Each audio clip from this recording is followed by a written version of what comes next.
할렐루야! 안녕하세요. 대전침략의 명성 목사입니다. 오늘 11월 8일 함께 나누실 말씀은 창세기 37장 12절에서 17절 말씀이 되겠습니다. 제가 봉독하고 함께 말씀 나누겠습니다. 그의 형들이 세겜에 가서 아버지의 양떼를 칠 때 이스라엘이 요셉에게 이르되 내 형들이 세겜에서 양을 치지 아니하느냐? 너는 그들에게로 보내리라.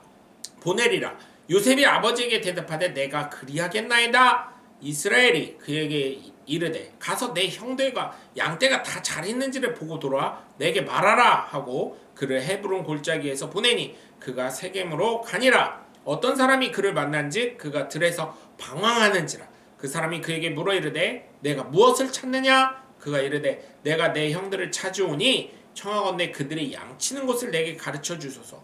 그 사람이 이르되 그들이 여기서 떠났느니라. 내가 그들의 말을 들으니 도단으로 가자 하더라 하니라. 요셉이 그의 형들의 뒤를 따라 가서 도단에서 그들을 만나니라. 아멘. 하나님이 일을 하실 때는 사람이 생각지 못한 방법을 사용하십니다.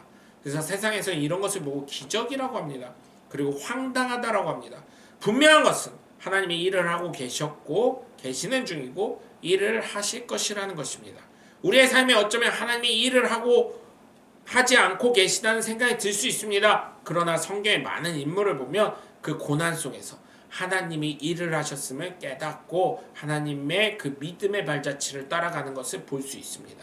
그렇기 때문에 여러분, 우리는 하나님을 더욱 빨리 일하실 수 있도록 기도하고 매달리고 하나님 말씀에 순종하는 하나님의 복된 자녀들 되시길 주 예수 그리스도의 이름으로 간절히 축원합니다.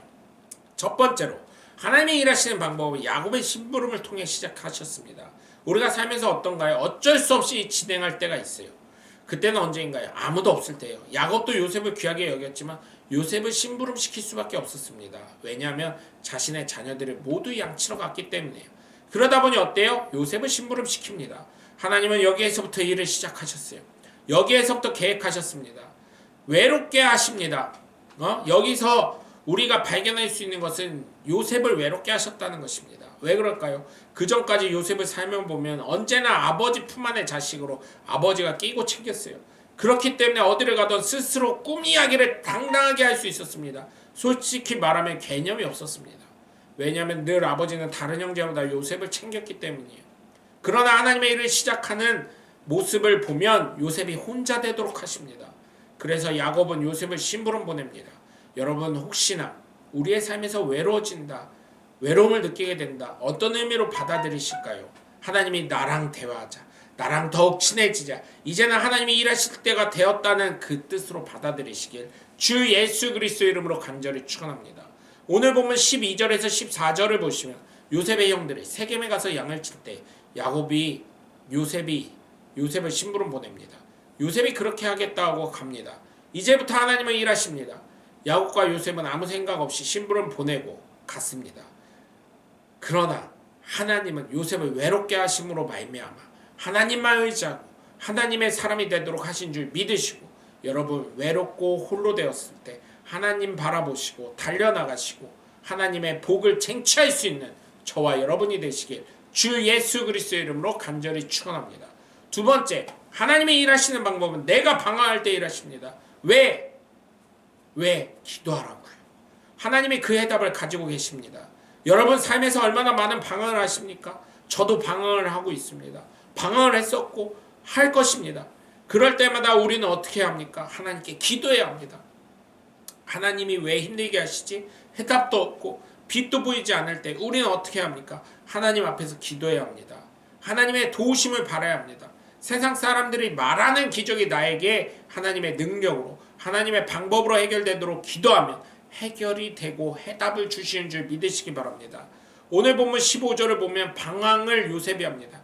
이 말은 무엇이에요? 아버지 야곱이 요셉을 끼고 살았다는 증거예요. 나이가 17세가 되었는데 길 하나 못하고 양치는 곳이 어딘지 모릅니다. 이게 말이 됩니까? 말이 되지 않나요? 그럼에도 불구하고 요셉은 길을 방황하고 헤매죠. 우리의 삶에서 길을 잃고 방황할 때는 어떤 때라고요? 하나님이 일하실 때, 하나님이 간섭하실 때, 그때는 어떻게 합니까? 기도하는 거예요. 하나님의 방법으로 순종하며 나아가는 것입니다. 그래서 여러분, 우리의 삶에서 어려움이 있고 고난이 올 때 하나님이 일하실 수 있도록 나의 자리를 내어드리고 오직 예수로만 예수의 이름으로 기도하셔서 승리하시길 주 예수 그리스도의 이름으로 간절히 축원합니다. 세 번째, 하나님이 일하시는 방법은 사람을 통해서 일하십니다. 요셉의 삶을 보아도 누가 도와줍니까? 누가 도와줘요? 주변에 있던 사람들, 양치기 자신의 일을 하던 사람들이 도와줍니다. 하나님의 사람은 사람을 통해서 역사하게 하십니다. 하나님은 사람을 통해서 일을 하십니다. 그렇기 때문에 사람을 귀하게 여겨야 합니다. 하나님이 일을 하실 때는 천사를 통해서도 아니면 다른 무엇인가를 통해서도 일을 하시지만 제일 많이 사용하시는 것은 사람입니다. 그렇기 때문에 누구를 만나시던 하나님이 만드시고 창조하신 하나님의 걸작품임을 기억하시고 존귀하게 대하시는 하나님의 복된 자녀들이 되시길 주 예수 그리스도의 이름으로 간절히 축원합니다. 오늘 본문 16절에서 17절을 보시면 형들을 찾게 도와달라고 하자 그 어느 사람이 알려줍니다. 그리고 도단으로 갔다고 이야기합니다. 그리고 요셉은 도단에서 형제들을 만납니다. 이처럼 하나님의 일을 하실 때 가장 많이 사용하시는 게 사람입니다. 하나님의 방법에는 많은 것들이 등장하지만 사용하시지만 사람임을 분명히 기억하셔서 우리 주변에 있는 수많은 사람을 볼 때 하나님의 놀라운 걸작품, 명품임을 기억하시고 하나님의 은혜와 사랑 그리고 복을 전달하실 수 있는 저와 여러분이 되시길, 그 사람을 존귀하게 여기실 수 있는 저와 여러분이 되시길 주 예수 그리스도의 이름으로 간절히 축원합니다. 여러분 오늘도 함께 해주셔서 감사합니다. 저는 대전침례교회 매운성 목사였습니다. 감사합니다. 샬롬.